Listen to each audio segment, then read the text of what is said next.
And we are live. Welcome, everybody. It is Chosen Wisdom Football, a channel for the football purists, for the critical thinkers, for the Manchester United fans out there in the world. And we are here with your Manchester United news this evening.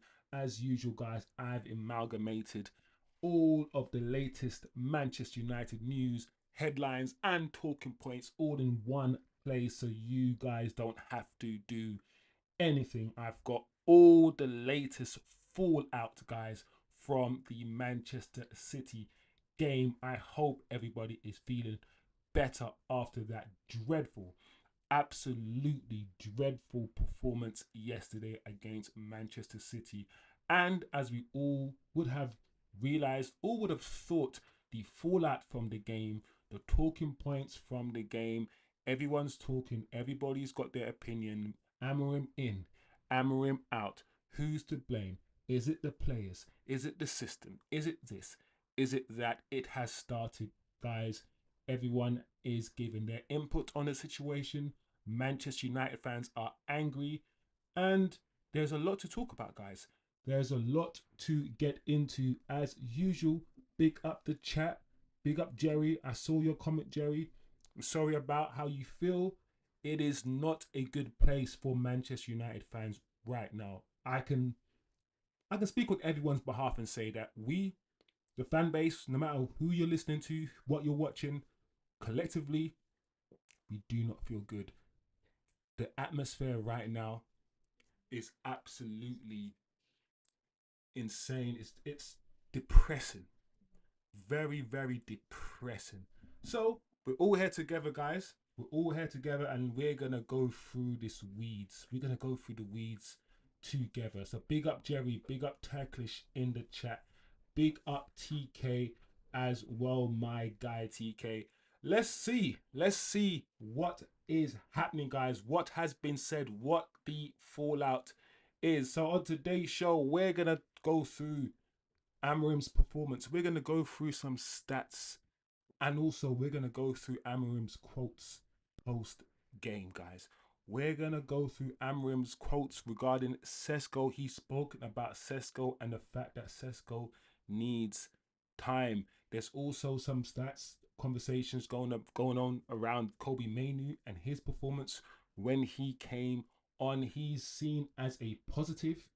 I don't really see too many positives in yesterday's performance, but apparently Mainu's little cameo is seen as a positive. Also, the accounts, guys, the accounts, Manchester United accounts will be released on Wednesday, and already there's conversations, there's talks about the debt, guys, being increased to £773 million. That's what people are saying the debt is going to be. So yes, we can have a brief conversation about the accounts if you want to. But essentially today's show is going to be about the fallout from yesterday's game. What are people saying? What are the journalists saying? What are INEOS going to do? Is Amrim going to get backed? Is he going anywhere, guys? Those are the questions that we need to be answered, guys. So as you can see on the screen straight away, guys, this record here is absolutely insane. It's absolutely insane. This is Amorim's win count since he took charge of Manchester United Football Club. And as you can see, one, we know that we haven't won back-to-back games in the Premier League. That's not, he hasn't done that yet. But when you see this stat in front of your face, written down, it brings life to something. It brings life to what we're seeing. It makes it more real. Some people are saying that the season or Amrim's era only starts now. No, this is a continuation. What we're seeing today is a continuation of what's happened before.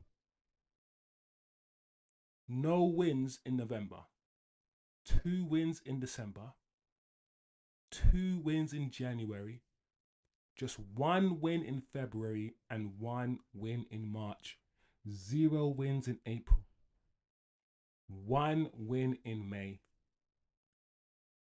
This result, this stat, people, is absolutely outrageous. 31 games this manager has had at Manchester United with only 8 wins. 31 games, 8 wins, 25% win ratio, people. 25%.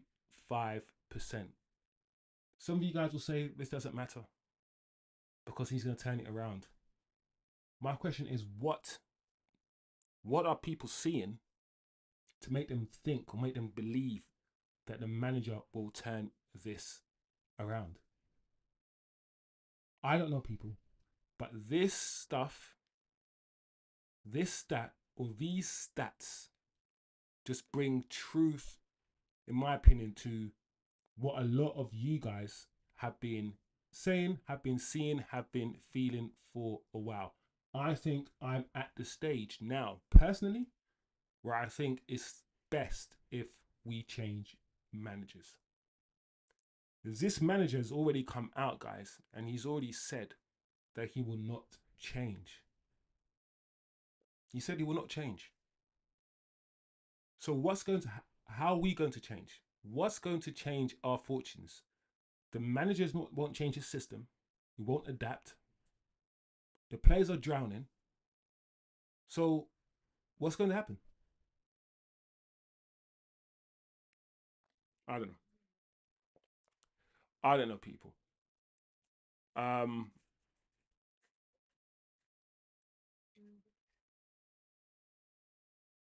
Yeah. I mean, this stat here, I thought, do you know what it is? Yeah, I thought I was going to be reporting on news. So my mindset needs to change to. Well, I think this is what they're discussing in the news. I can move on to the news. Yeah, so I need to. Quotes from him. I'm doing well because my brain is. All right, this is better. All right, so these are the quotes coming out from Ruben Amorim, right, after the press conference. I will do everything I can for Man United. This is my message to the fans. I'm suffering more than them. I won't change my philosophy. If they want it changed, you change the man. This is what this guy has said. I don't know, guys, but he doesn't sound to me like somebody I want to employ at my firm to run my firm. I won't change my philosophy. No one's asking you to change your philosophy. What we're asking you to do is try to adapt your system to the opponent. We saw Pep Guardiola change his approach. He adapted his approach to Manchester United. He changed certain things. He changed the way he set up because he knew what we would do. Pep, adapted. Our manager, who says that Pep Guardiola is the best coach ever, he didn't change anything for the Man City game. He didn't adapt. He didn't put a player here or move this here or whatever. He just used the same system, the same tactics against Man City. And it failed. And not only that, he's made it clear that he's not going to change. That if you want a change, Manchester United fans, Manchester United hierarchy, then you're going to have to change me. He has routinely, 2 or 3 times now at least, come out with some statements that, in my opinion, insinuate, or not insinuate, but invite United to fire him. I feel like he's saying, if you want everything changed, then you change me and I will go. I feel like a man in a position with nothing to lose, a man in a position who's not fighting for his job, who doesn't care whether he gets fired or not, which is what he keeps saying. If you let me go, then I'll go. If you want me to go, then I'll go. He's very relaxed about losing his job. You got to understand the psychology of that person who doesn't care about being there or not, who uses the fans, in my opinion, he brainwashes the fans and manipulates the fans to be on his side while at the same time routinely comes out with statements implying that he doesn't care whether he's there or not. Implying that, you know what? No matter how bad it goes, or no matter how bad it gets, I'm not going to try to improve things or change things. I'm going to keep doing the same thing. And hopefully I'll get a different result. I'm going to keep doing the same thing and hopefully I'll get a different result. That is literally the definition of insanity. That doesn't exist anywhere. There is no manager in this league that routinely does the same thing, plays the same way in every game, and doesn't adapt to the opponent. Except for our manager. We also got to understand that it's not just a system, it's AMORIM's mentality that's, for me, the issue. It's his mentality is so negative. You can play this system, guys, and you can play it in an attacking way. You can play attackers as wingbacks. You don't need, and I keep telling people this, one of the issues with our approach to football now is the fact that we start most games with defenders on the pitch. We play with a back three defenders, two wing backs, Mazraoui and Dorgu, defenders. So that's 5 defenders already. That's half your team. Defenders. Then you've got Ugarte or Casemiro. That's 6 defensive-minded players. So we only play with 4 attack-minded players. Most teams in the Premier League only play with a back 4. Maybe a DM. Right? 5. But the other 5 are all attackers. The way we set up, the way we play football, we always and are always going to have less attacking players on the pitch than everyone else. And we wonder why we don't score goals. This manager, I'm pretty sure he knows, it's his system. We need attacking players at wing back. We need almost wingers at wing back. That's how you combat the system. That's how you play the same defensive system, but attacking wise. He doesn't do that. When I saw this manager start Mazraoui, when I saw the lineup and I saw Mazraoui, I saw Dorgu, and I saw the defenders, I thought to myself, this guy, rather than going at Man City, rather than playing wingers or playing, attacking players at wing back, this guy is going defensive. Man City aren't even that good right now. I think Man City will lose against Arsenal. Man City weren't even that good against us. They didn't need to be. Man City started their match with 4 or 5 attacking players. And when you want to score goals with 6 or 7 defensive players on the pitch, that doesn't even make sense, people. Just from a macro point of view, forget the detail of who we start. Just the fact that you're starting with only 4 attacking players on the pitch. It doesn't make any sense, people. It does not make any sense. I said before, Mazraoui shouldn't play wing back. That's not his position. It isn't. Ahmad should have started at wing back. We should have probably played Bruno in the left 10. Play Kobe and maybe Casemiro in the midfield. And Mbeumo can stay in a right 10. And Sesko can play up front. That would have been better. That would have been better, guys. But it's not just the formation. It's not just the system, guys. For me, it's Amorim's mentality. He's a scared little puppy. He doesn't want to play attacking football. And that's the issue. So, it is what it is, people. It is what it is. When he's been asked this question, people, in the interview, when are you going to accept your system is not working here? You only won 8 Premier League games. People find it easy to play against you. He was told this. That was a question in the press conference. And Amorim responded by saying, I won't change my philosophy. If they want it changed, you change the man. If you want it changed, you changed the man. He routinely comes out saying things like, I'm not going to change, so change me, get me. If you want change, get rid of me. That's all he's saying. If you guys want change, then get rid of me. I hate the fact that he is not scared of losing his job. I think that's what frustrates me the most about Ruben Amorim. It's the fact that the way he speaks, he's never concerned about losing his job. The words are always, if you want change, then get rid of me. I'm fine. If the owners don't like what I'm doing, then they get rid of me. I'm fine. He talks so blasé about being here. He doesn't want to fight to be here. He doesn't want to do what's necessary. He knows he needs to change. He knows this, but he's not going to do it.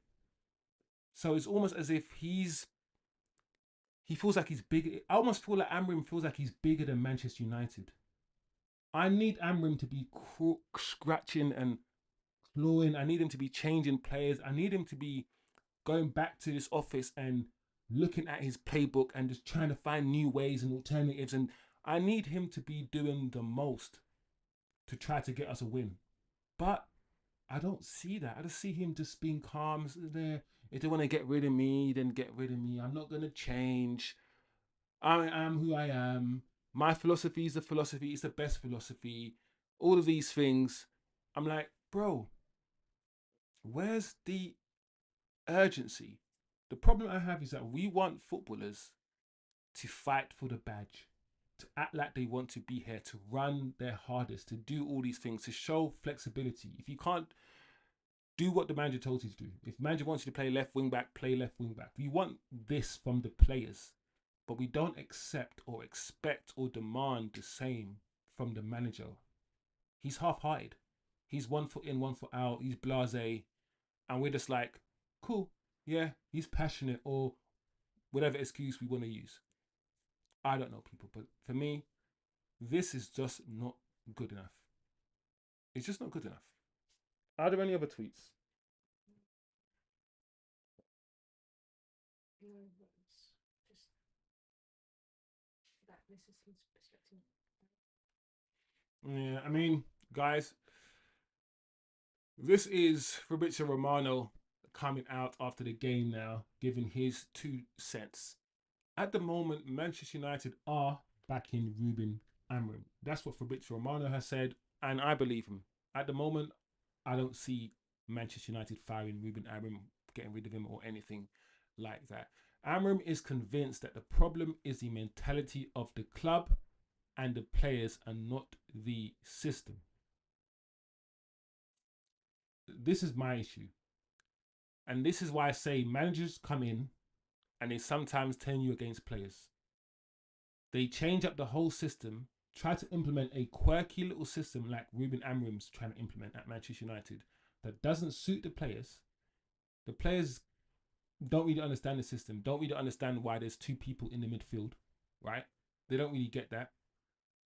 And we're supposed to believe now it's just it's a player's fault. It's the mentality of the club. My question to people is this: how many players do we need to change? Because we've got new players. The whole back 3, apart from Luke Shaw, is changed, right? We've got new wing backs now. We've got your favourite player, Bruno, in the midfield. A lot of people's favourite. Yes, we don't have, some of the other midfielders that we want to get. A whole new front line. So, how many new players do we need to get to keep blaming the players over and over again? It's the players. It's the players. We've given you new players. If we get Baleba and Adam Wharton, guys, and we continue to lose, are we still going to say it's the players? I can't believe Amorim came out and says he's convinced it's the mentality of the club and the players, guys. The club and the players, the same players that you've just bought, the same Mbumo that we saw ball out at flipping Brentford, the same Cunha we saw ball out against Wolves. They've come over here in your system and now they look pants, but it's their fault. It's the players' fault. Very, very interesting. I mean, Fabrizio goes on to say, as you can see, from the tweet that Radcliffe wants to be more involved, and him at the game yesterday is a strong message. I don't know if I want Radcliffe to be more involved.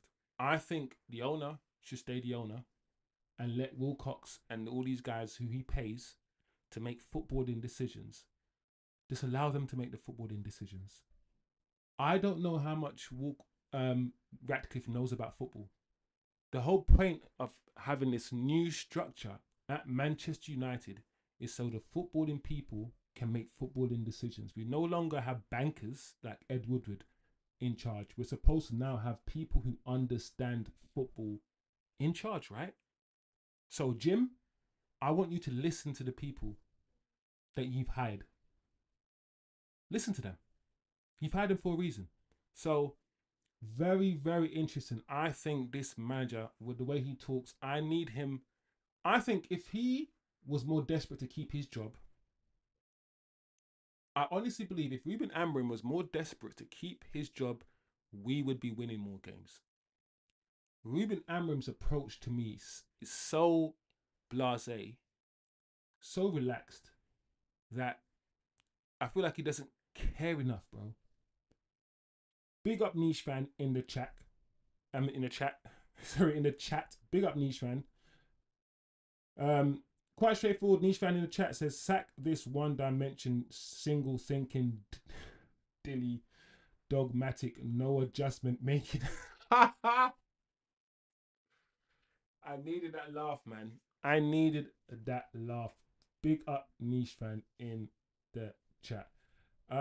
It says, if he wants to save his job, play 4-3-3, Lemens, Dogu, Yoro, Delit, Mazraoui, Ugarte, Menu, Bruno, Mbumo, Zexi, Cunha. Sesko is a 6 or 5 beanstalk flop artist, says Niche Fan. Listen, I've never seen or heard of in my life a manager that refuses to change, refuses to adapt. It's never been heard of.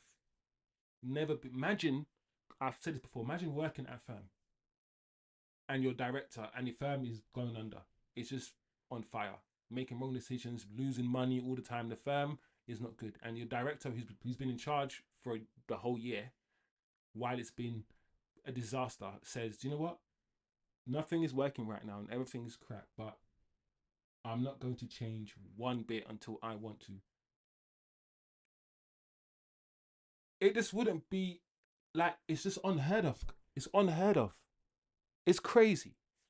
But it is what it is. Amorim's come out, people. He has come out and he has defended Benjamin Sesko. And I said this. I said that players who play decently elsewhere will come to Manchester United this summer and they will look rubbish. They will look really, really bad.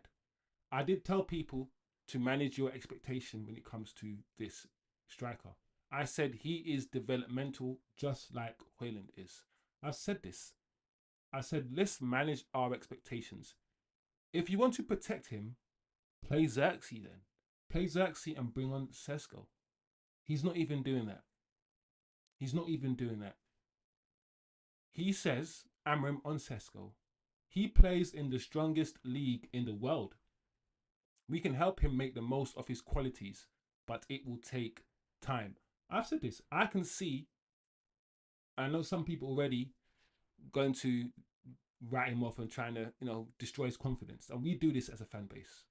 As soon as we get a player that, doesn't play well straight away, has a rocky, shaky start, we write them off and we get angry.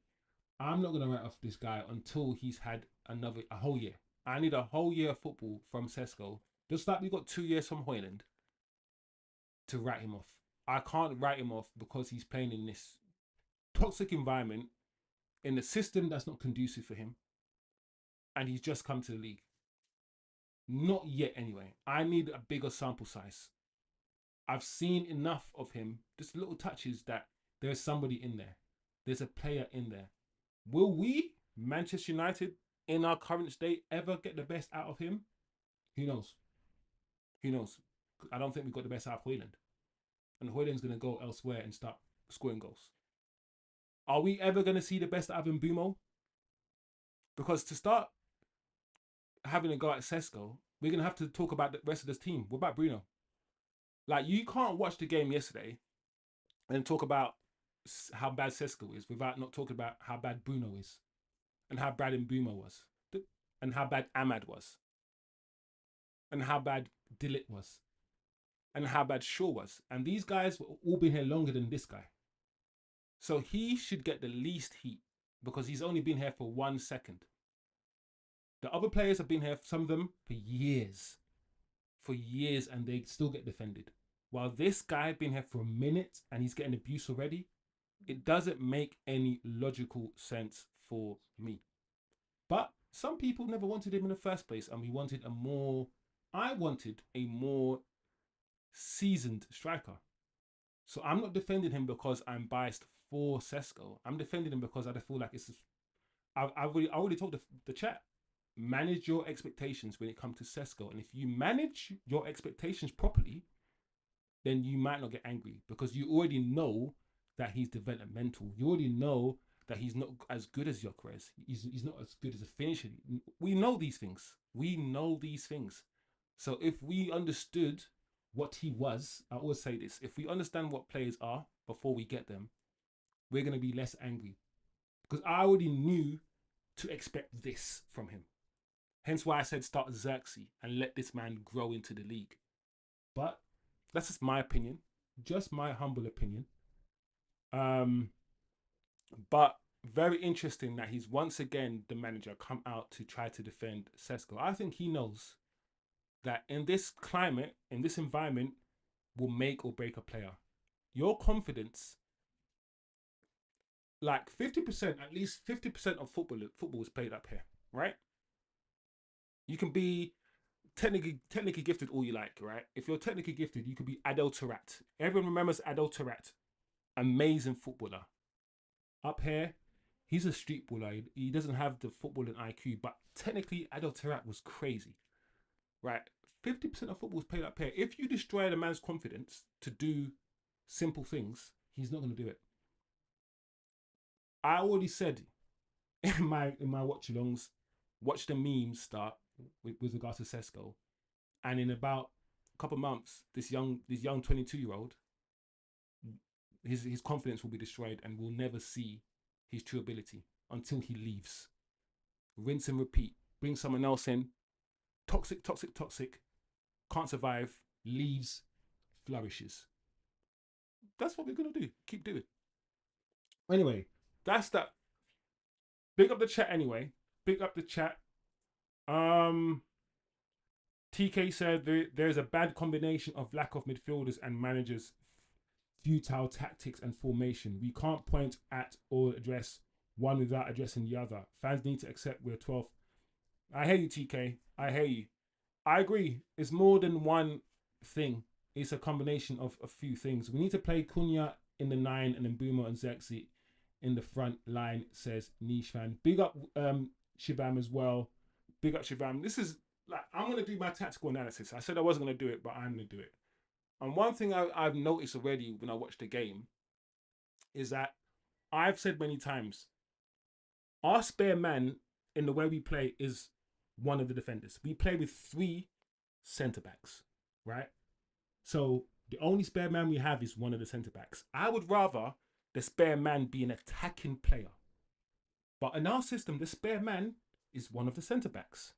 I've said many times, the right centre-back or the left centre-back needs to ideally push into the midfield every now and then. Lenny Euro or Shaw, perhaps, right? To shore up the midfield. What Man City did against us on Sunday is that they got 2 of their players and they pinned Lenny Euro and Luke Shaw. Hey, balloons, whoa! They pinned Lenny Euro and Luke Shaw back, right? They pinned them back. So Lenny Euro and Luke Shaw, the right and left centre back, couldn't push up into the midfield, couldn't attack the space in front of them.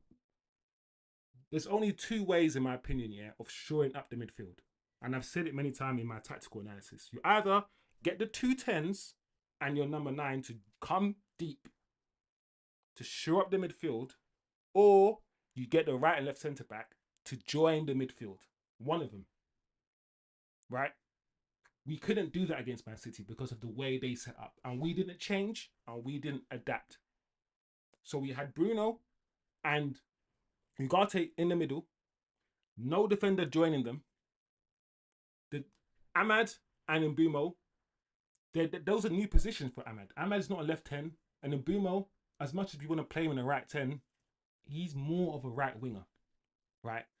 It was just all wrong. So not only did they overcrowd us in the midfield with their 3-man midfield, they overcrowded us on the wings, and they pinned our right and left centre back backwards. And those are the 3 things that I saw. And I'm going to explain it in more detail in my tactical analysis. But the manager didn't make any changes. He didn't adapt. He must have seen it. He must have seen what happens or what was happening, and he didn't do anything to change it. That's also a concern for me. That's also a concern for me. The 2-man midfield needs to be addressed. He needs to find a way to shore up the midfield so we don't get overrun. And I know, guys, individuals made mistakes as well, people. I know, once again, Bruno's attack-minded player. And he's trying to turn Bruno an attack-minded player who's never had to look over his shoulder. He's never had to do that. He's never had to be concerned with anyone making runs beyond him. He's never... You know when you're trying to make someone create a new thought process, it's hard to implement something new like that into somebody who's been playing a certain way for most of their career. We now want Bruno to be the type of midfielder that's always checking his shoulders to make sure people are not running beyond him. That's not... You can't do that. You can't reprogram him. And you know he doesn't do that, and you know he doesn't do it well. And to be honest, Ugarte doesn't do it well either. The only player that does it to any decent level is Casemiro, but we know Casemiro doesn't have the legs. We know this. So, I don't know, guys. I don't know. Big up the chat. Let me see what the chat is saying. Niche fan says we have to play Xerxes. I wish we could play Xerxes, Niche fan. That's what I want. We, as a fan base, a lot of us have been screaming for the manager to play Xerxes all last season. Xerxes played a few games, but nowhere near the amount of games I think he should have played. I said, start with Xerxes. Play Xerxes up front. If you really want to protect Sesko, start Xerxes. I don't understand. Big up Milton in the chat. I hope you're doing well, Milton, as well. Listen, I'm gonna try my best. Like I said, I'm gonna do my tactical analysis, and I'm gonna be objective. Right now, I'm being a bit emotional. I can be a bit emotional when I do my tactical analysis. No emotion, just objective as much as I can. But right now, we have to talk, people. We have to talk because these guys are not gonna get rid of this guy. They're not gonna get rid of this guy. And apparently there's unrest in the dressing room, people. Unrest in the dressing room. Big up Shivam. Big him up. My best starting 11 is Lemens, Maz, Delit, Yoro, Ahmad, Mainu, Cass, Dorgu, Cunha, Bruno, Mbumo, and Sesko. Milton says, regarding our strikers, whose job is it to coach them? I feel that a more astute coach would be helping Sesko and Mbumo much more. Then we got to think about Milton, his coaching staff. I don't really know his coaching staff. We have a manager who's never managed in the Premier League, learning on the job, and we have his coaching staff, and I've said his coaching staff are all under the age of 40. They're all young lads playing in a new league. I don't know. I don't know, Milton. I don't know is the answer. Who's coaching our strikers? The striker coach, I guess. What are we doing in... I guess Milton's question is, what are we doing in training? What are we doing in training? Amrin wants to serve chicken in a vegan restaurant. Niche fan. Milton says, Wiz, this double pivot system, wouldn't it be better to pack our midfield much more? Yeah. The problem I have with the system is this, guys. this is what we also need to realize. Because we're the biggest club in the world, we're the most talked about team in the world. Our system gets spoken about constantly. Everyone knows exactly how we play. There's 100 channels doing tactical breakdowns, including me, right? Let's be honest. Yeah, everyone knows how we play. Everyone knows we play in a two-man midfield. Everyone also knows how to beat us. Everyone knows how to beat us. Overload that midfield. And plus, overloads is how you win most games, right? Numerical overloads is how you win a lot of games. If you can get 4 against 2, 5 against 3, you're in a good chance of scoring. How do you get those in numerical overloads? Well, we have provided them with a numerical overload by playing a two-man midfield. We're already saying, hey, we only got 2 guys here, and the only way for us to shore it up is by playing less expansive, i.e. bring the 2 10s back. You know when Cunha was dropping deep and picking the ball up, we looked okay. When Mason Mount was dropping deep, picking the ball up, we looked okay because the 2 10s dropped into that pocket. Combined with Bruno, combined with Cass. But when we play more expansive and the 2 10s branch out and we're more expansive, then the 2 in the midfield get exposed. So my mind is this: you either tell one of the 10s, Ahmad or Mbimo, to not be so up there, kind of play deeper with the 2 in midfield, or you get the right or left centre back to join the midfield and play with the midfielders. And those are the only 2 things I can think of. If he doesn't want to change his system and he's fixed on this system, I think those are the only 2 ways. Those are the only 2 ways. The problem is this: Luke Shaw and Leniero were pinned back. They were pinned back. If you watch Haaland, most of the times he was on Lenny. A lot of times he was on Lenny. And Doku, a lot of times he was on Shaw. Leaving De Ligt by himself. Because they know the roles of the right and left centre back. In Amorim's system, he wants those 2 to be ball playing defenders. My issue is you don't get many players like that. My issue with the system is that he needs such a specific type of footballer. It might take a while for him to recruit for this system. How many centre backs do you know, guys, in the world can step into the midfield and just play like a midfielder? Not many. Not many. And that's kind of what he wants the right and left centre back to do. But why do you want that from your centre back? Why don't you just change your system and add? It's just a strange system. It's like you want to play 3 at the back, but you want one of your, or at least 2 of your centre backs to join the midfield, to shore up the midfield and to press players. Why don't you just add another midfielder? Why are you asking the centre back to do the midfield job? Why don't you just get another midfielder and play 3 in the midfield, rather than try to do something quirky and get a defender to essentially be a midfielder? It's just counterproductive. It just doesn't make sense. You almost like it's almost as if the system creates issues for no reason. All this inverted fullback and having Dallo with his right foot play on the left and all these things. I'm like, is this why? Why? Anyway, quickly see what the chat is saying. Yeah, Milton, Sesko needs some coaching for sure. Shivam says, I believe it's INEOS to blame. Amorim already pointed that we need midfield and right wing backs and goalkeepers. 4 players and what we got. No CM, no right wing back and a future goalkeeper. Yeah, Shivam, to be fair to you, I think that's what Amorim will say. Amorim will say, but then my point is this. We will never be able to recruit for this man system. We don't have we can't change 11 players and we can't do that. So if he knows, yeah, Amorim knows that we're not going to get all the players for his system because the communication lines must be there, then he surely must be able to adapt a little bit. So I agree. Amorim probably wanted more.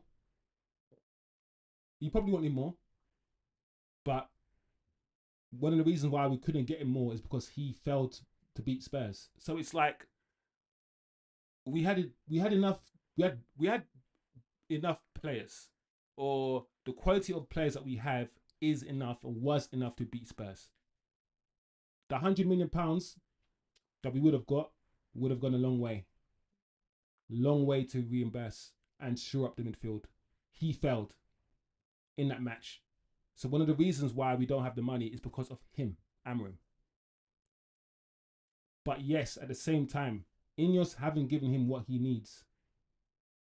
So that's another reason why I feel like INEOS, they might keep him. Because I feel like INEOS, it's how he sells it. If Ruben Amorim can go into the boardroom, right, and say to INEOS, listen, these players, if you can sell it, these players are not good enough, and convince them the players are not good enough and that they haven't done enough, then they'll stick with him. But there are footballing people in charge now. I don't think you can swindle Vivell and Wilcox and convince Wilcox that Mbumo is not good or Cunha is not good. I don't think you can do that anymore. Maybe another manager will be like, oh, get rid of all these players, they're not good enough, and we will listen. But now I'm hoping that because we've got football people in charge and not bankers, they'll be able to make a footballing decision. They'll understand football more, and they'll be able to determine or discern whether, you know, is 60% the manager or is it 40%. They'll be able to evaluate that because they know what they're seeing. I'm hoping. This is what I'm hoping. I'm hoping. Why have footballing people in charge, right, if they're not going to make these footballing decisions? Niche fan says Xerxes is levels above Sesko. I know you called him Beanpole, but I'm gonna refrain calling him a because I'm never a fan here of, like, especially new players, start calling them names and stuff. That's how you destroy players. The next minute he's gone online and everyone's slating him. His confidence is low. He starts missing chances, and then we've created, as a fan base, we've created a rubbish player. So that's how I see it sometimes. But Niche fan, I agree. I would start Xerxes. I don't understand why he doesn't start Xerxes, Niche fan. But yeah, Shiva and Niche fan having a combo there. Money was linked to age as well. If you can give 6 to 8 years, the money was peanuts. Milton says Bruno Casemiro or whoever plays instead is a hub of the team and also the problem. Yeah. But also, I don't know whose decision it was to keep Bruno Fernandes. It's a very strange thing. I can only think that because of his stats, not the way he plays, not how good he is. Don't listen to Gary Neville. Oh, he's our best player, all these things. I don't believe in all that stuff. I'm not the biggest. I don't love Bruno as much as most of the fan base do. I like him. I think he's a good player, but that's it. I don't think he's amazing. He's the best player. All these things, he's not that. I think his stats are good, but I think most of the time, what we saw from Bruno against Man City is how he has been playing over the last 2 years. Last year, he was poor. Very, very poor. Start this year, he's been poor. He has. Let's be honest. What we have seen this, and he's our captain. I've always said that a true rebuild has to be without Luke Shaw. A true rebuild has to be without Marcus Rashford, and a true rebuild has to be without our captain Bruno Fernandes. You can't rebuild with Bruno. As good as he's been for us, and as he's been a good servant for us, our decline has come with Bruno. And I'm not saying it's Bruno's fault. It's not causality. I'm not saying it's the cause. I'm saying there is correlation. The more we relied on Bruno, the worse the players got around Bruno, and the more we rely on him, the worse we've got as a football club. And I'm not saying it's him. He could be the one that's keeping us above water. The fact remains the same, is that let's stop trying to make a team, build a team around Bruno. And I believe he should have gone this summer, personally. I know some of you will disagree. I'm pretty sure a lot of you will disagree. Anyway, I guess we should forget the old Man United and think of us as 10th, 15th team in a table where we will have some great games and some utter nonsense. It will take years to undo a decade of debacle. the thing is, Shivam, I hear you, but then Leicester City come in and win the league after like a few years from the Championship, or Newcastle come up, Newcastle get into the Champions League, or Nottingham Forest will come up from the Championship, and after that, just 2 seasons get into the European positions. It's like it will take years, but it doesn't have to take years. It doesn't have to with wise decisions, wise investments. I don't think it has to take that long. Nobody's grabbing that. Like Man City weren't good. Chelsea are being hit and miss. Nobody apart from really Liverpool and Arsenal are showing any kind of consistency. And Liverpool, they drew, right? So I hear what you're saying, but maybe it won't take as long because other clubs and other teams have shown with less resources, much less resources than us, in a less time than us, they've done something. But maybe you're right. It's deeply ingrained. It's the culture as well. And it takes time to change culture. We know this. We know this. Niche fan says, Grimsby knew how to beat us. Let's get Xavi in and play a midfield three. He needs 2 players alongside Mainoo.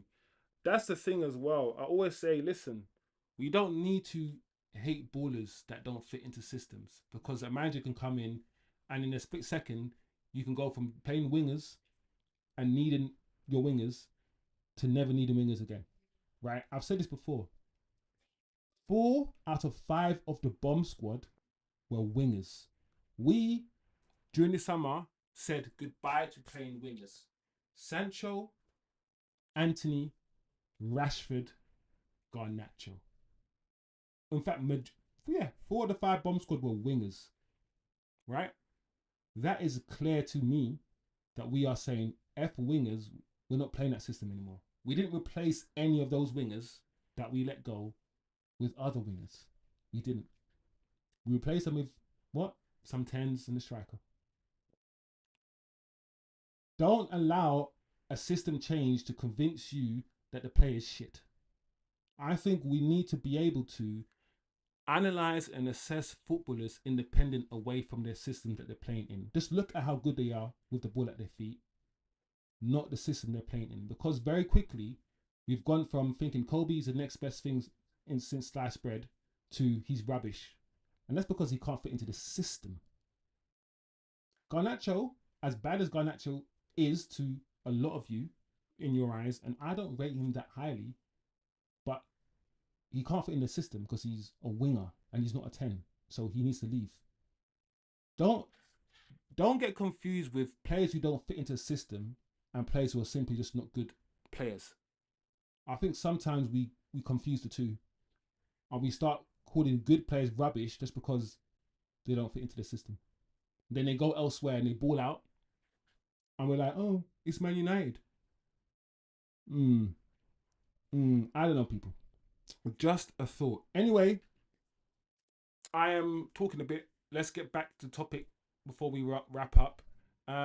This is Kobe Mainoo against Manchester City. Just a propaganda piece showing how good he was. Don't forget, the manager said he's got to compete with Bruno Fernandes. And Bruno plays rubbish. Bruno's been playing rubbish all season. Every game that we've seen, Bruno hasn't played well in. But yet, he's not been taken off.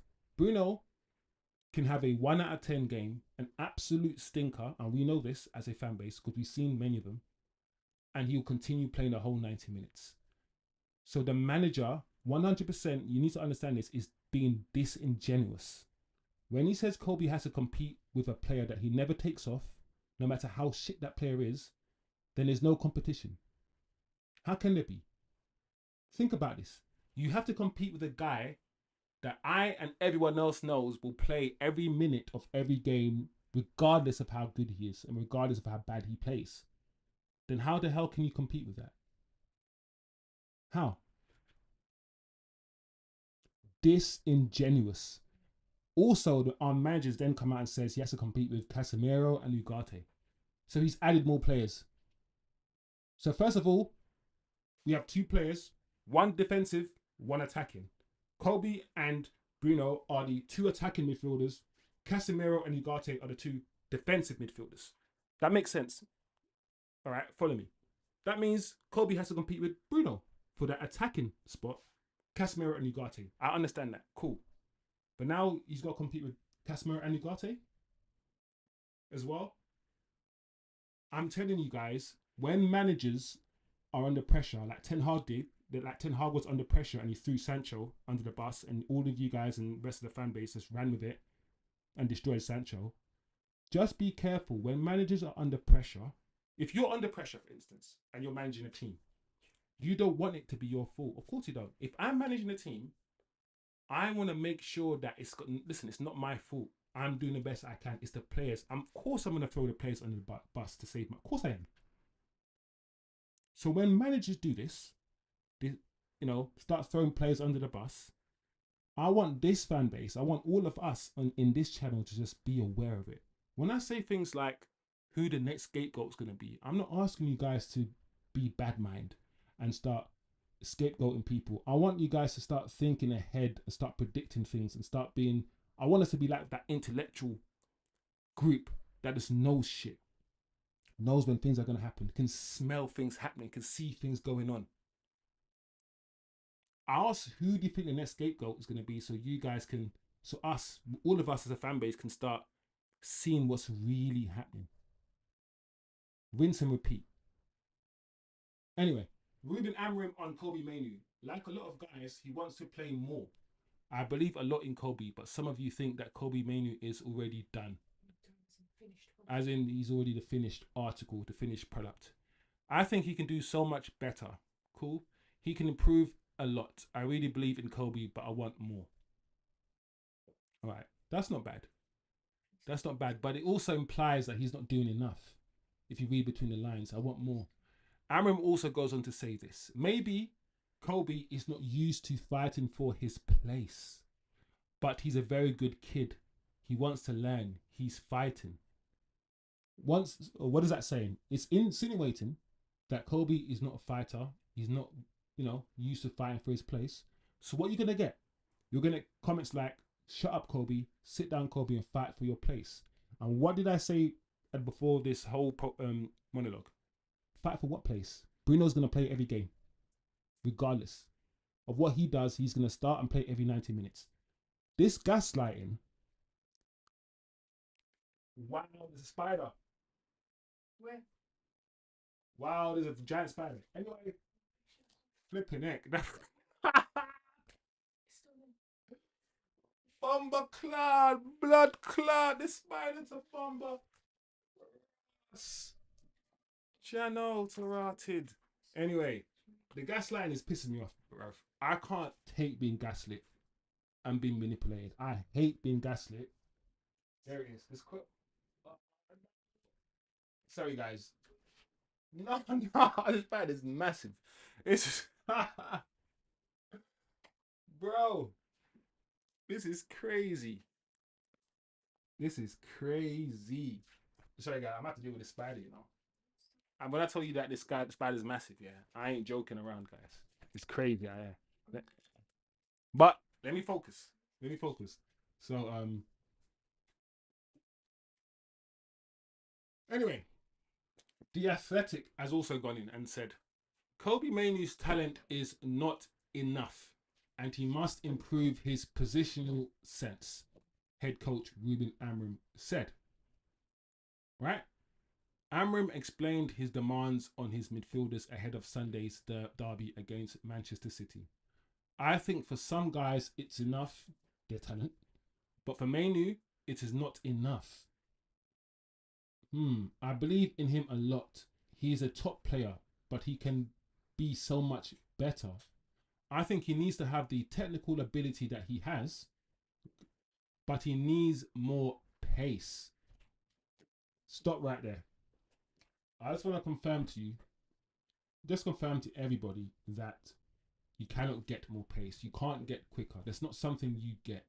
Like, you can't become quicker, bro.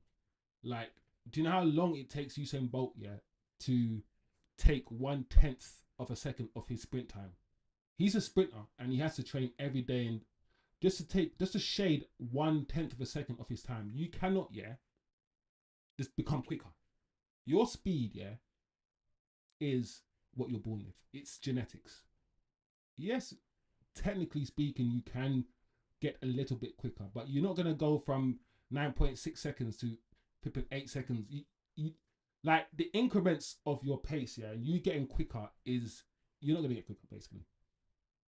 So it's interesting. I've said this anyway. I've said that the one issue that I could see AMORIM having with Kobbie Mainoo, the way he plays those two midfielders, I said this many times to the chat, those two midfielders, it's a workhorse, it's a dog position. You have to run like a dog. You can't play like Man City with three midfielders and just pass the ball around.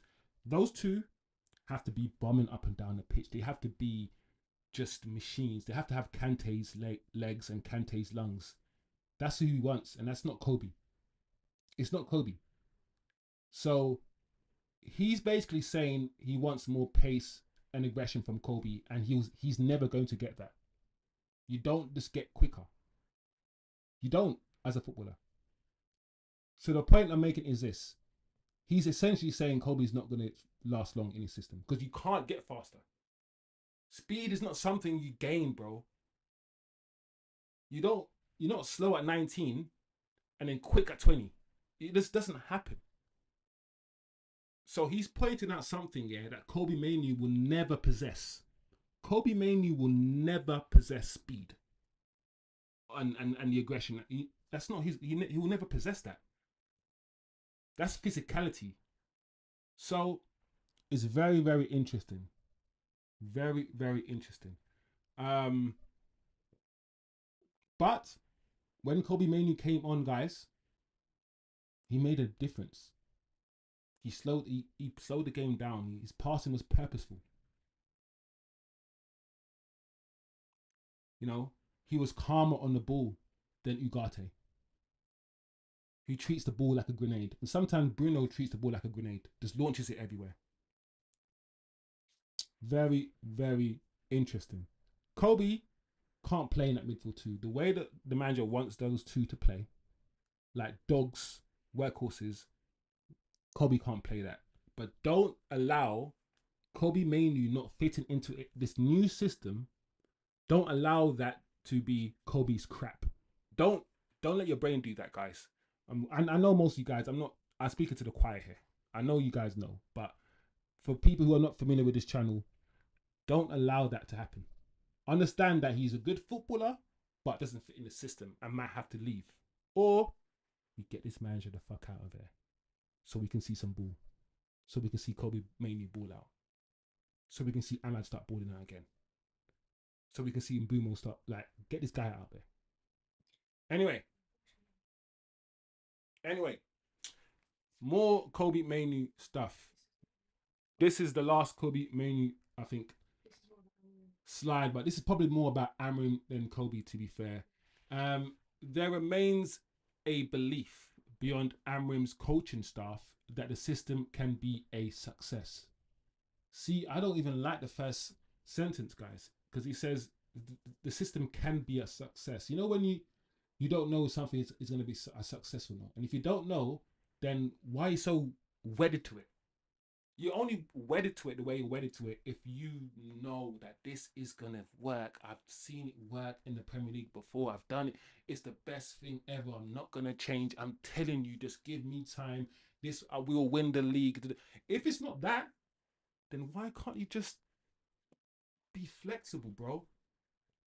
Anyway, but there is some consternation. Wow, that word is interesting. But there is some consternation that with United's midfield struggling to hold its own so far this season, AMORIM is reportedly overlooking the talent of Kobbie Mainoo. AMORIM is working hard and personally with Mainoo behind the scenes, but rightly or wrongly, Mainoo's involvement will be managed. He is not currently in AMORIM's first choice lineup. Anyway, it is what it is, guys. It is what it is. Let me quickly see the chat. Big up the chat. Wow, the chat's been chatting. Mainu has to start. I play Mazraoui in the 6 with Mainu just in front, says Niche Fan. Our most cultured ballers are Xerxes, Mainu, and Cunha. Xerxes and Mainu don't even get a sniff. It's a shame that the managers that we've bought, Niche Fan, both Ten Hag and AMORIM, believe in this Liverpool heavy metal football, which is fine, but there's different ways of playing football. There's different ways of playing football. We can just keep the ball. And the players like Sancho and Anthony, they don't play heavy metal football. They are all silky possession ballers. So, I don't know, man. It depends on how we want to play, man. Milton says, yes, whatever Mainu's shortcomings, lack of pace, he can still play and play okay yesterday. Yeah. Systems, guys, we know the rules. Systems can make or break a player. Systems can make or break a talent. And there's some people like, the system shouldn't matter. Bro, you could be asked to do something that you just can't do. Kobe Mainu is not a speedster. So if AMORIM wants him to be a speedster, that means he's not going to play, because he just cannot be that player. Kobe Mainu is a shuttle. If you're going to play at midfield 3, you either play Kobe at the 10, the top position, or maybe play him as the shuttle. Yeah? The guy between the DM and the 10. You cannot play Kobe in the midfield 2. Niche Fan said, Mainu doesn't need to be the quickest player. We need his cultured, silky smooth football. The manager doesn't see it that way, man. I'm with you, Niche Fan. I'm with you 100%, my bro. I guarantee if we go 4-3-3, then we start winning. You know what? I'm starting to believe that as well, Niche Fan.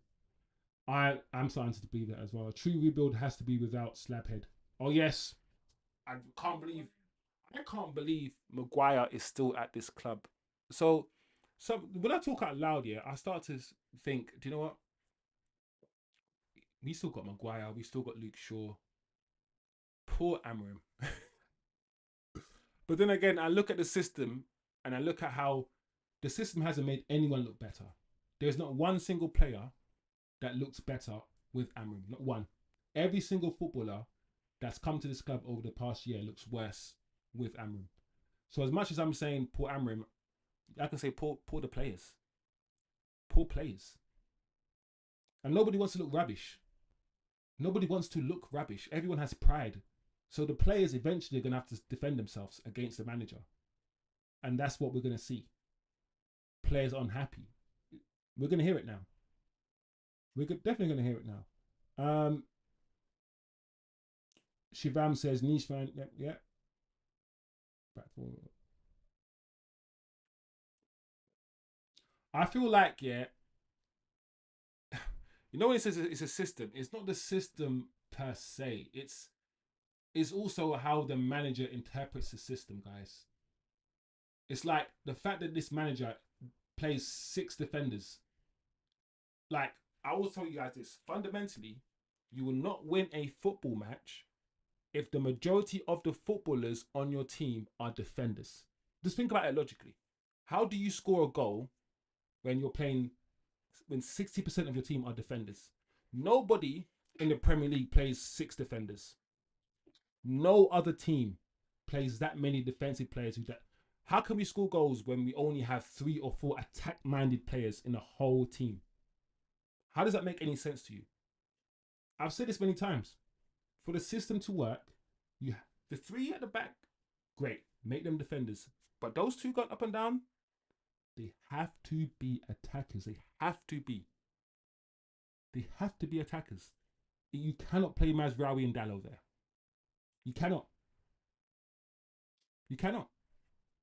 And then include a DM, Ugarte. That's your 6 defensive players. And only what? How do you build from the back? How do you transition from the first third to the last third? You don't. That's why we go so direct. We go so direct because we can't build up, because we don't have any attacking players. We get our defenders, your INEOS and your Luke Shaws, to fizz the ball into our 10s, bypass the midfield, and then go and attack. It's weird So it's not just the system. I feel like it's also the manager's interpretation of the system, and also it's how we apply the system in the Premier League. All of these things, I feel like the system in isolation. Some of you guys have said Chelsea did something. Chelsea did something with the system. Not the same system, by the way, because I think Chelsea's system, even though they had wing backs, I think they had 3 in the midfield, not 2. I think it was 3-5-2 they played, I believe. We played 3-4-3. You only played 2 in the midfield. So it's not just a system. I think it's the interpretation of the system, the application of the system, and also the fact that he doesn't change the system. He could have, against Man City, said, you know what, this ain't working. Let's go to a back 4. He doesn't want to do anything like that. And it's the fact that he brings on defenders, guys. Let's not pretend that when we're 2-0 down, he's bringing on Harry Maguire. What? How does that make sense?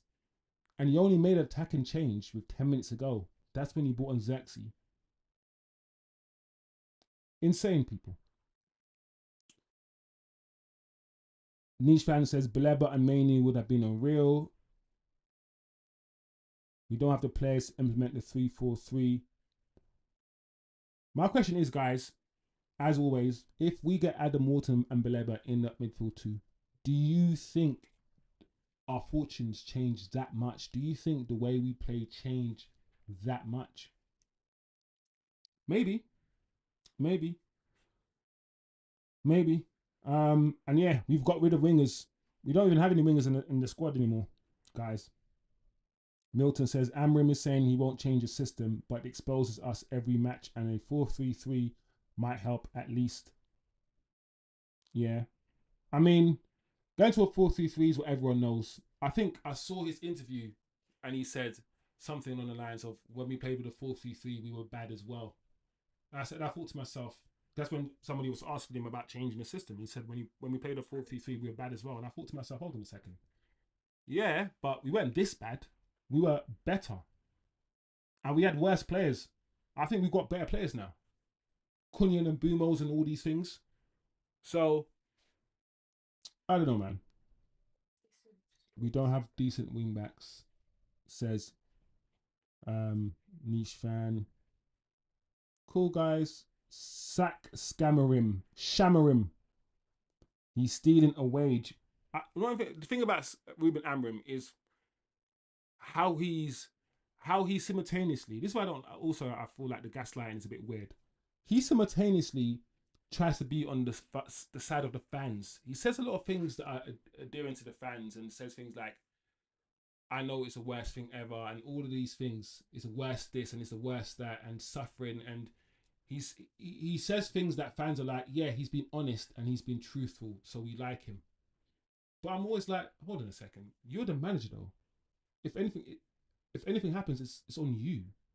So why are you acting like you're not a part of the decision making? Why are you acting like you're not the one choosing the players? Why are you, after the match, talking like a fan, to be on the fan side and be like, yeah, this and yeah, that, whatever? And I'm like, bro, we lost largely because of you.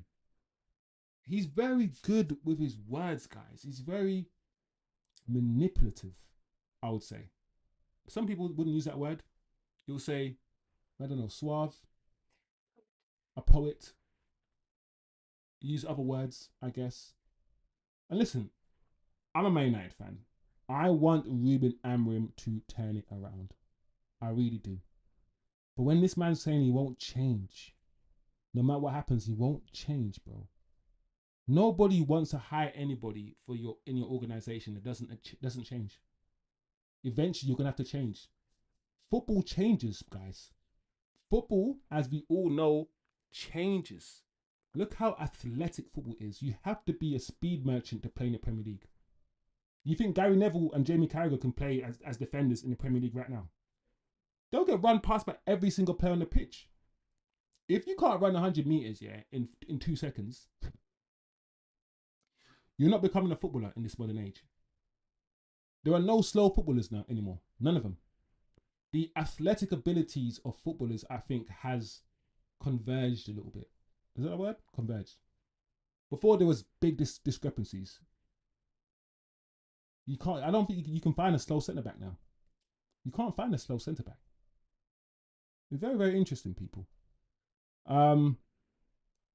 Anyway, Sir Jim Ratcliffe feels the Manchester United squad is good enough to qualify for the Champions League this season, says Ben Jacobs, guys. Ruben Amorim's job security will be more seriously discussed if the side is not on course for European football as the season progresses. It's important to remember, as annoyed and as frustrated as we all are, from my perspective, it's only been 4 games. And I can't see it happening based on what I've seen with my eyes. But it is possible that Man United go on a mad run. If we win the next 4 games, for instance, then what? We're in the top 2-3 or something.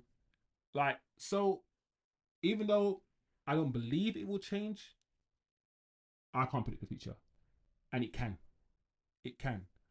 So it seems as if, according to this tweet, Ruben Amorim's job is safe for now. However, if they believe that we can't qualify for the Champions League or top 6, then he might be gone.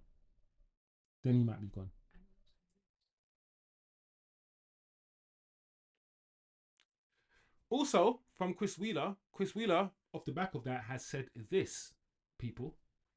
Ruben Amorim could be offered an escape from Manchester United after the leading candidate to become Benfica's next president turned up at the Etihad.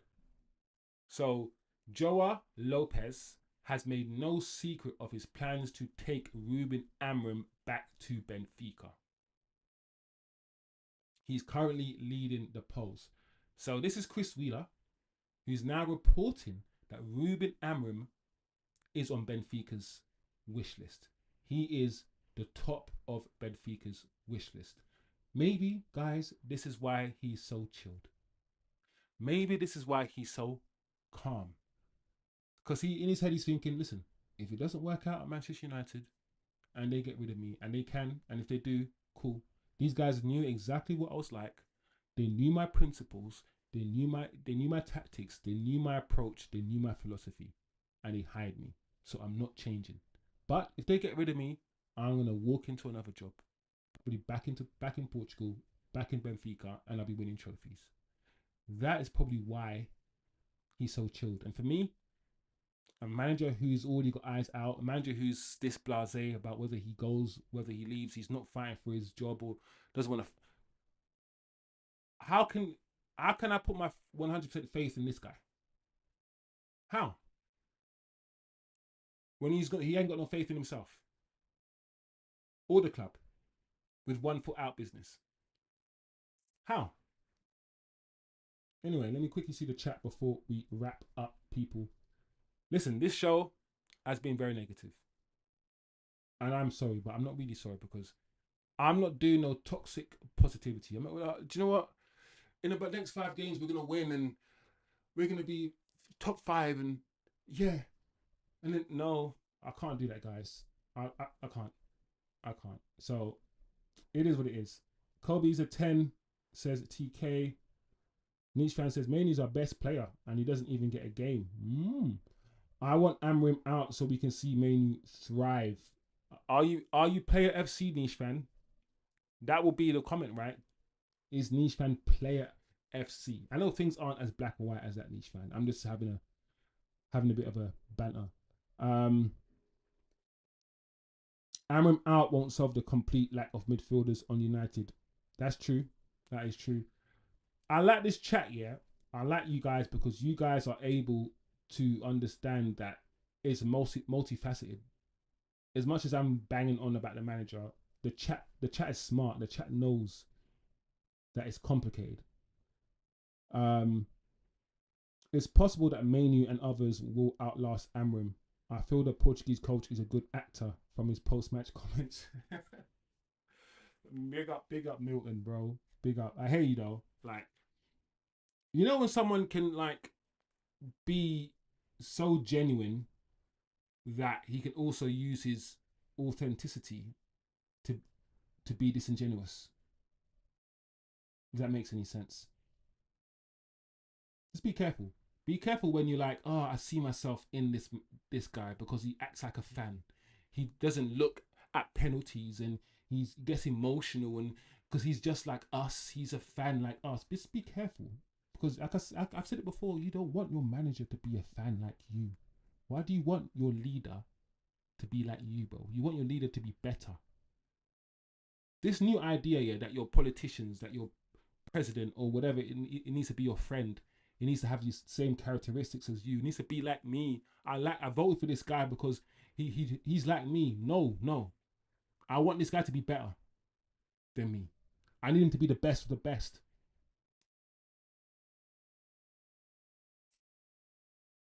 Anyway, he's a good actor. Um, no one was covering Foden, who got in a free header. Actually, he lost his man. Yeah, even a Foden thing. People blaming Luke Shaw, but guys, my tactical analysis will be up soon anyway. It was actually the Foden thing was probably more Bruno and Ugarte not picking up Foden. Maybe more Bruno. But then my question is, if you got three centre backs all marking nobody, and this is going back to my original statement, the right centre back or the left centre back needs to be very aggressive and attack the space in front of them, right? And leave the sweeper, ideally. I don't like having three centre backs with nobody to mark and forcing the only two guys in midfield to run around everywhere to mark people. The right or left centre back could have pushed, could have seen Foden and then pushed up against Foden. So you got two choices: either one of your midfielders drop back with the runner, or one of your spare centre backs come forward and meet the runner, so you can mark him.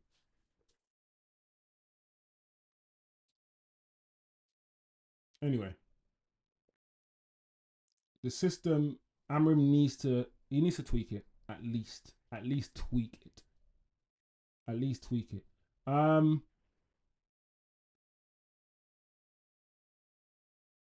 TK said, I think we lose 2-0 to Chelsea at Old Trafford this coming weekend, says TK. If we score big, if it'll be one goal max, but we don't have it in us to put one past Chelsea. TK, usually, you know me, I've been optimistic. I've tried to be optimistic these first games. I'm going with you now, bro. I'm done. We're gonna lose against Chelsea. I think we will. So yeah, 2-0. I'll go with you, bro. We'll lose 2-0. You know. Then comes Brentford and Sunderland, both plucky teams. Yeah, we only just don't forget, guys. The only victory that we've had this season is a very lucky. I say lucky. Yes, we did have loads of chances, but it was still only 3-2, and that was a newly promoted Burnley. Burnley. So based on that, what makes me feel like we're going to beat Brentford and Sunderland? We could lose to one of those two teams. We could. Two losses and a tie. Oh, all hell cat pillow. Big up TK, man. Big up TK, bro. Massive big up to TK, man. All day, all day, every day. Big up Adieri as well in the chat. I'm good, my bro. How are you, Adieri? Hope you're doing well. I'm good, but this manager, man, I don't know. What do you think, Adieri? Said Ruben Amorim should be sacked. Hmm? Let him go to Benfica, says Nishman. We need Zidane and a decent transfer window. You know what's funny, Nishman? Is that we're all going for this Prem proven footballers, but we've got a manager who doesn't understand the Premier League and never managed in the Premier League before. So it's like The philosophy is flawed. You've got Wilcox and all these guys saying we want Prem proven, but you've hired a manager who is not Prem proven. So you want Prem proven players, players who know how to score, know how to play in the Premier League, but you don't want the guy to lead them, the guy at the very top, to be Prem proven. How does that make sense? How does that make sense? It doesn't make sense. Factually and objectively, it doesn't.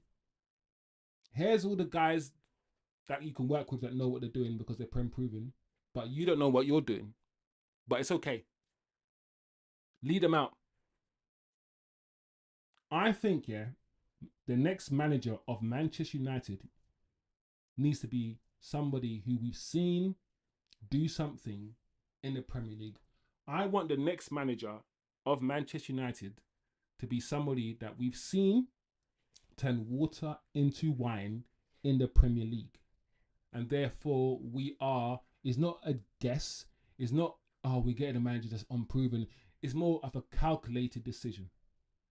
And if that manager fails, the manager that we know, like I don't know, the Bournemouth manager, is it Bournemouth? Areola? Yeah. Who's got Bournemouth playing some next brand of football that they should not be playing with the players that they have. Right? For instance, if we can get a Prem proven manager, a manager that's on the up, a De Zerbi, not now, I mean De Zerbi who's who I wanted about a year and a half ago, I wanted De Zerbi. But my point is somebody who knows the Premier League, not here to learn. An up and coming manager who we think is going to the next level. I think that's who I want going forward. Not just Prem proven players. Give me a Prem proven manager. Simple as that. Simple as that. Guys, what a disappointing result. Very, very disappointing result. The aftermath is not any better. Very negative. Half the fan base want the manager out. Half the fan base want him in. Where do we go from here, people? We have Chelsea on the weekend. Where do we go from here? I'm still going to have my show with Mainz on Thursday. So that'll be interesting. I'm going to do my tactical analysis now, and I'm going to focus on, yes, Bruno made a mistake, but I'm going to talk about the right and left centre back, because Pep's tactics, Pep changed his tactics. He overloaded the wide areas, and look at the first goal. Look where Jeremy Doku was for the first goal. He wasn't even holding the touchline, Jeremy Doku. He was playing an inside in that gap. That's where he picked the ball up from.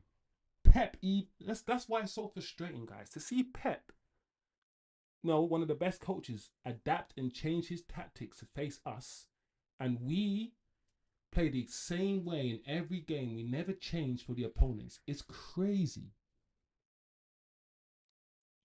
It's crazy. TK says we've changed 7 managers in the last 13 years. Insanity is doing the same mistake over and over again. Even Klopp wouldn't be able to get this midfieldless team above 8th place. I hear that, TK. I hear that.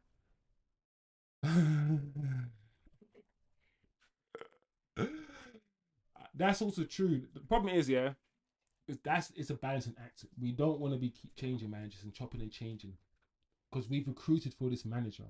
We have got rid of all our wingers for this manager. We have no wingers left. We are deep into this 3-4-2-1 business. We are in it now. We are recruiting wing backs for this system. We have recruited 10s for this system. We are all in. To go and change it now, it means you're going to have to do another rebuild, maybe. That's why decisions are so important. When you make decisions like this going forward, you got to make sure it's the right decision, guys. You have to.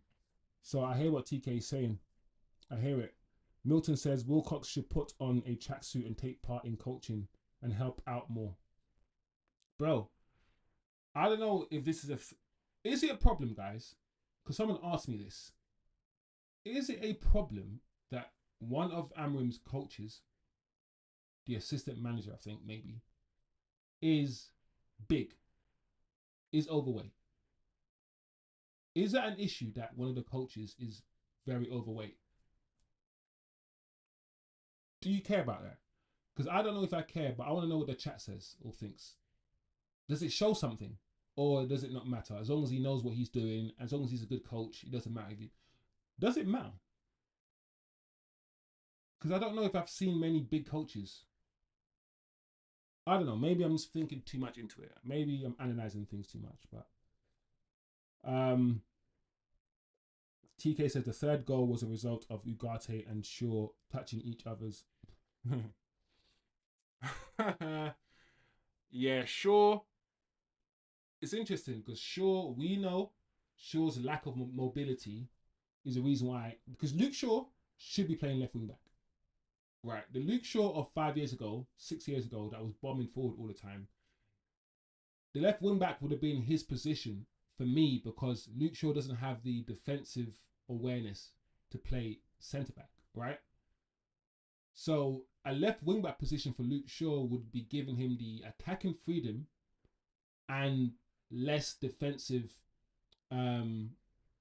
responsibility, right? Left wing back would.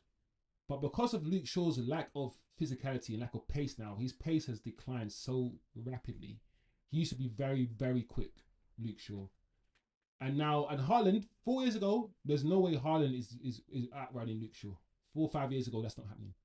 Luke Shaw was very quick on that left wing, and now he's not. He's lost his pace, he's lost his aggression, and he's just soft. We concede so many goals because of Luke Shaw. If it was up to me, guys, we would not see Luke Shaw play for Manchester United ever again. But do you know what? This country and this fan base has a narrative that is, on his day, he's the best left back in the world. When he plays, he's the best left back in the world. Notice that's the same sort of narrative or similar narrative to Mason Mount. These guys who are always injured, these English guys that are protected so heavily by the media, so heavily protected. The narrative is always, they're always injured. They're never available. But when they are available, they're the best ever. What? What? What does that mean? Who cares? Like, Luke Shaw, it's an absolute travesty that every single time we try to replace Luke Shaw over the last 10 years, this guy's come back fighting. He survived it. He survived it. Every single time. Brandon Williams, Tellers, Malacia. It's insane. But yeah, Luke Shaw, his time was up at the football club about 2 or 3 years ago. And maybe I'm proving Amorim right. Luke Shaw's still here. Maguire's still here. Casemiro got no legs. Bruno's got no discipline. You know, at the end of the day, he'll go into the boardroom and he'll say these things. And he'll say, what do you want me to do with these players? That's what he would say. Milton says no player to stop Haaland. Milton says overweight assistant coach. Like Bobby Coltrane. I don't know if it's a thing, guys. I don't know if you got a problem with it. But I'm just thinking, you know, when something small like that could be symptomatic of a bigger issue, if that makes sense. So I don't know if it is. Eddie says when it comes to Luke Shaw and Mason Mount, Eddie, I want to say that, but I'm not going to. But 100% agree with Eddie. There is that aspect of it. There is always and it doesn't matter who you are, when you look like somebody, when you can see yourself in somebody else, you're going to take it easy on them. You're not going to criticize them as much. You know, some certain fan channels will protect certain players because certain players look like them. And I understand that psychology. You know, it's not just football, it's just life. That sort of bias that comes in, that unconscious bias that creeps in. When was it that Mourinho told Luke Shaw he wasn't fit and needed to get in shape, lose weight? Milton, every year. Not just Mourinho. Milton, I remember when Mourinho said to Luke Shaw, or said about Luke Shaw, how he had to make decisions for him. Said his IQ was so low, paraphrasing here, obviously. His IQ was so low that he had to tell Luke Shaw when to run, when to stop, when to do all these things.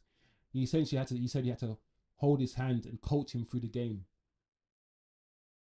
I don't think that's changed that much. I don't think Luke Shaw is that intelligent as a footballer. And like I said, I can talk about Luke Shaw a lot because my thing with Luke Shaw is a bit more personal than it should be because I know people that are in his family. Like, that's what I'm gonna say. Um, so I know how lazy he really is, and he never gets branded lazy, even though for me he's one of the laziest footballers that I've ever seen. Guys, guys, I could go on a bit more, but it is almost 9 o'clock, guys. I don't know, it's been a good show, but I don't like talking this negatively. It's just so doom and gloom, guys. So I don't know if I can end positively with something. I don't know. Tell me a joke, guys, or something. Tell me a joke, guys. Yeah, I need to go and do my tactical analysis video. I'm not going to spend too long. Like I said, I'm going to talk about the fact that, once again, remind people that midfield two, it's not great.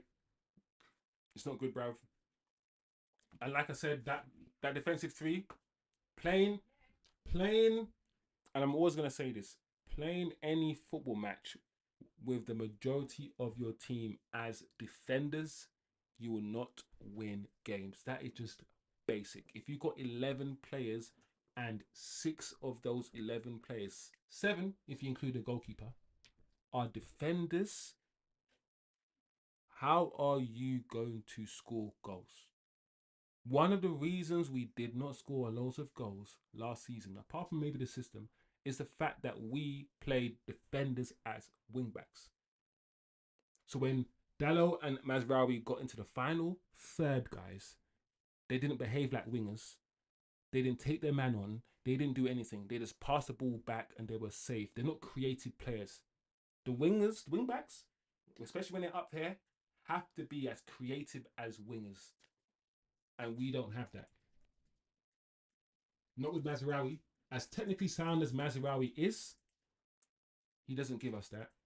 Dallo doesn't give us that. Dorgu, he tries, but I've said Dorgu's end product, Dorgu's physicality and athleticism, good. His end product, not great. Ahmad's the closest thing we've got to a quality wingback, but people say he's wasted there. Ahmad's playing so badly. I'm so annoyed because I love Ahmad, and this season should have been his season, but he's not started the season great. Ahmad, is he gonna be the next scapegoat? I don't know. Big up Eddie, bro. Big up Eddie.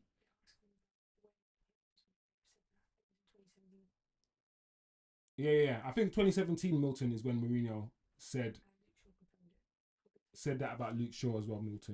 Um, Milton says, imagine an opposing centre forward thinking about playing against our defence. Milton, the problem also is, you think, yeah, playing 6 defenders will make you better defensively. It doesn't. That's what the manager's messed up. He thinks in his head playing Mazraoui and Dallo, defensive wingbacks, will make you better defensively and therefore concede less goals. No. Defense defending is mostly structural. Yes, you have to be good one-on-one. You have to win your duels and all of these things. But defending is structural, guys. More than anything. It is. We play with more defensive players than any team in the Premier League, but we concede more goals than most of them. Let that sink in, guys. Um, Man, Eddie says spill the beans about Luke Shaw is. You're listening. I ain't gonna spill no. It's not, to be honest, it's no beans. Yeah, basically, without giving the details, I was somewhere with somebody that with his cousin. Yeah. It's bait now, isn't it? Man's made it bait. I said it out loud, flipping neck. You know when I'm supposed to be vague, but I don't care now. I was at an event and we were talking, and yeah, yeah. You know, I'm gonna try and make sure I say it in a way that I'm not. They said they gave me insights about what he's like as a person. This person knows him. It's not this. It's a fact. So about how he became a footballer, what his attitude's like, what his mentality's like, bare stuff. And I was like, raw. Everything that person was telling me, it matched up to the image I had of the footballer anyway. So I was just listening, thinking, yeah, that makes sense. That makes sense. How lazy he was. Like, listen, the person said they can't believe he even made it as a footballer because he's one of the laziest people that they've ever met. Anyway, I'm not gonna say anything more. I don't even like doing that sort of stuff. But maybe I shouldn't have said it in the first place. It's not nice, guys. But I don't care. I don't like Luke. Luke, if you ever watch this, it's not personal. I just feel like you're just taking a piss, bro. You're just always injured. You're getting paid over 200 grand or whatever you're getting paid. And every year you play like 4 or 5 games and then you get injured for the rest of the season. And you've still maintained this facade of one of the best left backs in the world. You've maintained that image somehow. The narrative that the British media has carved out for you has stuck to you like glue. And no matter how badly you play, you're just he's the best left back on his day. We've got to keep him. It's gonna be that, and that's crazy to me. Um, Milton says that Ugarte was playing for his international team a few days before. He's another player lacking.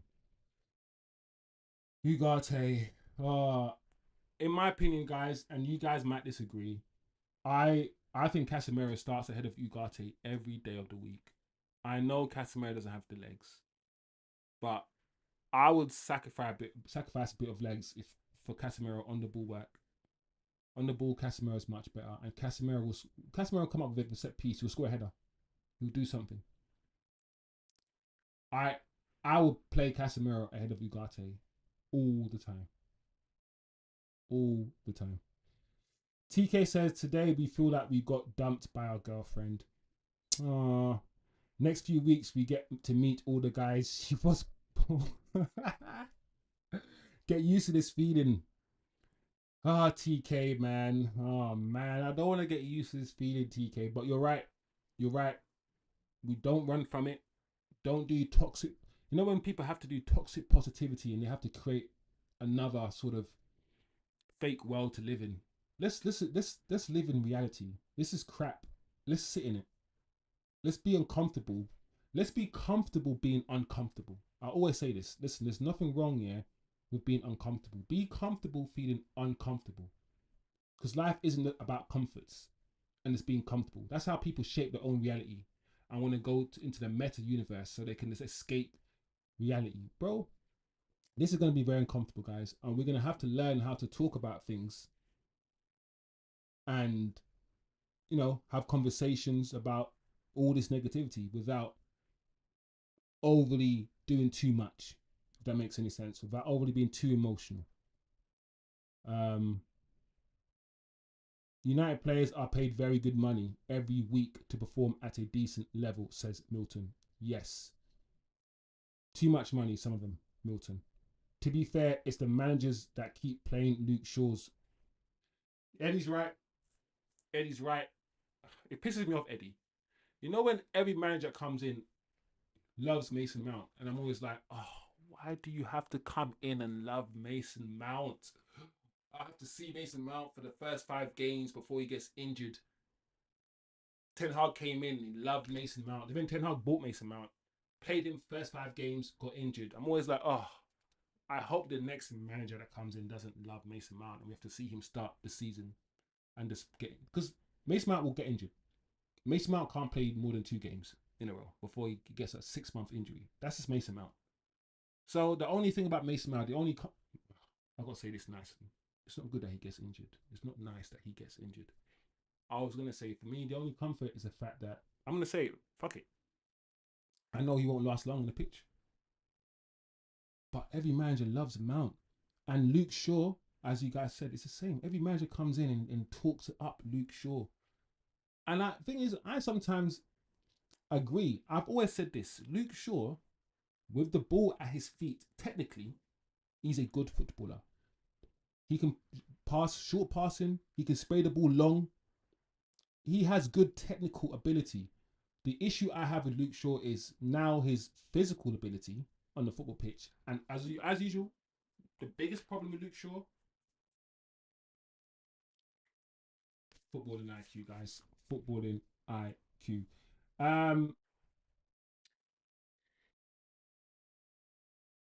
Big up TK people. TK's blowing out, essing out. Big up TK, man. Enjoy your Monday, bro. Wait, it's not even evening for you.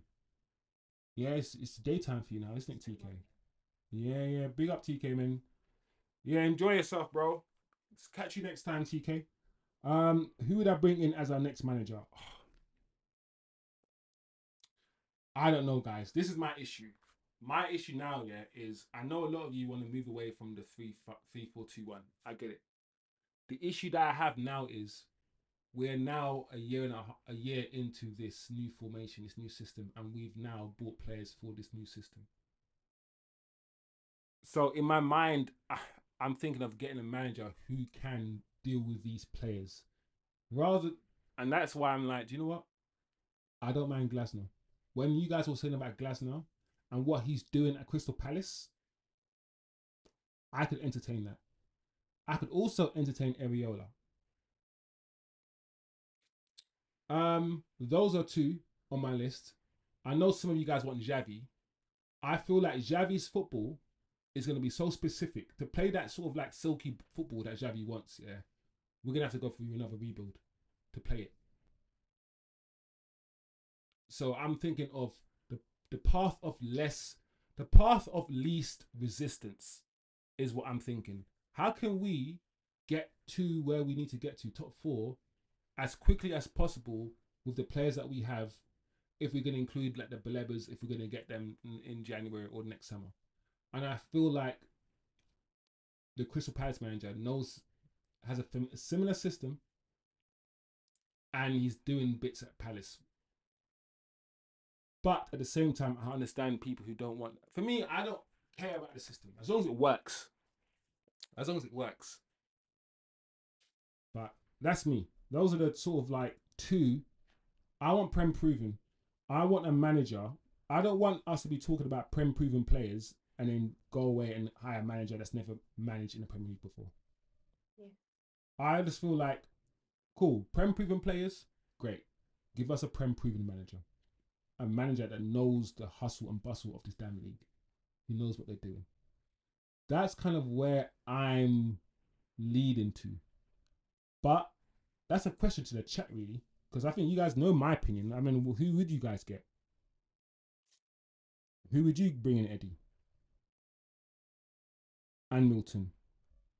We will end up with a golden oldies. Casemiro, Shaw, Bruno. Oh, man. I hope not, Milts. I hope not. Antonio Conte. No nonsense, pragmatic manager. Sets us up pragmatically. He's not going to do nothing funky.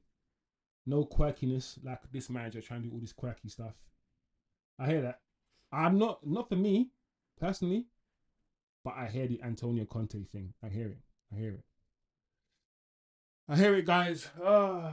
All right, guys. Please smash that like button if you can. Let's keep trying to make the channel grow a little bit. Kind of stagnated on 540. 539 now over the past few days. But yeah, let's keep going, guys. I'm gonna keep pushing my material. Like I said, look out for the tactical analysis. I'll make it quick. The tactical analysis probably be a 15-minute video. Show tomorrow. probably usual time. And like I said, I'll probably have a show with that crazy guy Mainz on Thursday evening. It'll be interesting to see what he's got to say about the loss and where he is as well. So big up the chat as always. Milton, TK, Eddie, Niche Fan. Big up everybody who supports Jerry as well, who couldn't jump in because he needed a mental break from Manchester United. And listen, I know you guys are not gonna want to chat football every day, especially when more that United lose. Who knows? The more negative the environment is and the atmosphere around the club is, who knows? Who knows? Giovanni Trapattoni. Yo, Eddie. Frank Lampard. Please don't. Milton is joking, right? Milton must be joking with Frank Lampard and Wayne Rooney. Sean Dyche. Nah, Milts. Nah, get out of there. Frank Lampard, bro. That Nepo baby. Frank Lampard, bro. He's the rubbishest manager I've ever seen in my life, but he man just walks into. He gets fired from one job, just skips over and goes to a next job. Gets fired from that job and then skips. These guys, bro. Get out of there, Frank Lampard. And Wayne Rooney. I don't trust any of that English generation. That sort of what was it, 2000, 2000, sort of 10. None of these guys are good managers. None of them. Big up Santos Flow. Amorim has his eyes on. Yeah, we saw that news as well, Santos. We saw the news that I think the Benfica president, or the person who's about to be, I think the Benfica president, was at the Etihad. And it is said, apparently, Santos, as you said, he's looking to make Ruben Amorim the Benfica manager. So Ruben Amorim already has an out. That's why it's also frustrating me, guys. It's frustrating that this manager routinely talks about quitting, routinely talks about not liking his players. He acts like he doesn't really care about the job. He says things like, if you want to change me, then change me. I don't mind. And he's got an out. He's got Benfica waiting for him. It's like the relationship is not symbiotic. It's not equal. It's almost as if we are begging this guy to stay. I feel like we've gotten to a position where he's gaslit the fans and he's put himself in a position where people are just now begging him to stay. And he's making us lose. And he's not doing well. But we're still like, please don't change the manager. Please stay. So we're begging him to stay while the manager, is like, I could go at any time. Fire me if you want. I'm good. La la la la la. Whatever. I'm gonna keep losing. But if you guys want to fire me, you fire me if you want. But I don't care. It's like it's some sort of it's an abusive relationship, Thomas Frank Milton, yeah. I wanted Thomas Frank Milts. I wanted Thomas Frank as well. So it's a shame he's gone to Tottenham because he was a year ago. He was high on my list as well, Milton. So I'm with you in that one. Milton. Osman says, sorry to have missed the show today. Lots of unpack after you. Now, Oz, we're wrapping up though, Oz. It wasn't a positive show, as you can imagine, Osman. Not a lot of positive things were said in today's show. So for your I guess you're not a Man United fan, so you're good. You can sit here and just enjoy the misery. As an Arsenal fan, but yeah, it's one of those shows, Oz. Even Amram is not Amram in. Oz, how can the manager be Amram out? Oz, how can our manager be I hate his blasé nature, bro. Like, that's why, listen, if don't when you're already rich, yeah, and you don't value something, yeah, don't hire that guy. Sometimes hire the people who are the most hungry. Hire some people who are gonna fight forever because they've never had this thing before. They've never had money before or whatever it is. I feel like this Amram guy, yeah, he's treating Man United, yeah, like a second, like a little man club. Does that make sense? That's how I feel like he's doing, bro. I want to fight this guy. Anyway, Big up Osman. Big up the chat, guys. It's been lovely. Good show as always. Gonna go record my tactical analysis video now. Make sure you look out for it. It will probably be up tomorrow. Yeah. Any news that happens during the night, I might go live again. I doubt it. Same show. It's not the same show. We'll have a show again tomorrow, hopefully around 7. Listen, this is not over. Today is just the first day of the fallout. Tomorrow I know there's gonna be madness being said, because we're already hearing that the players are we're already hearing players come out now and start saying things like, you know, I'm not being played in a position. We've got Kobe coming out saying things. We've got Bruno coming out saying things. We're gonna hear more from the players soon, I think. Maybe. Anyway, big up the chat, as I said before. Please, guys, like or share to other Man United fans if you want. Hey, we've got a new person, Mark O. Glazers out. Big up, Marco. Hope you're doing well, my bro. Literally about to end the show as you've just jumped in the chat. But subscribe if you're new. You know, rewatch the show if you want to. Put it on 1.5 speed. That's what I do. Breeze through it. Big up, Marco, everybody. Make sure you show him some love in the chat. Like I said, guys, we're all in this together, man. The reason why I started this channel is because we needed a community that can come and talk. We need people to be seen. I'm gonna make sure that all of you guys are seen, and I make sure I talk to all of you lot. So big up the chat, big up the damn fucking, big up the community. Big up Mark O, big up yourself, bro. Make sure you come back again tomorrow, man. We can chop it up and have some conversations, Mark. Yeah, so come back again tomorrow, my guy. And yeah, big up everybody, and I'll see you guys next time.